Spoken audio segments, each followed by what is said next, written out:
असतं. गप्पा मारत असताना सोनं लोखंडाला बोलायला लागतं, का रे लोखंडा, मलाही लोखंडाच्या हातोड्यानं माझा सोनार घाव घालतो आणि तुला सुद्धा त्याच हातोड्यानं तुझा लोहार घाव घालतो. पण ज्यावेळेस माझा सोनार माझ्यावर घाव घालतो त्यावेळेस मला कसलेच दुःख होत नाही. पण ज्यावेळेस तुझा लोहार तुझ्यावर घाव घालतो त्यावेळेस मात्र तू प्रचंड आरडाओरडा करतोस. नेमकं असं का करतोस? तुला नेमकं दुःख कशाचं आहे? त्यावेळेस लोखंड म्हणायला लागलं सोन्याला.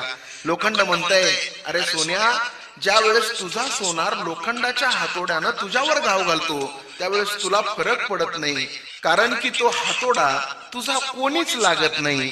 पण ज्या वेळेस माझा लोहार त्याच लोखंडाच्या हातोड्यानं माझ्यावर घाव घालतो त्यावेळेस मला प्रचंड दुःख होतं, कारण की तो माझा आहे.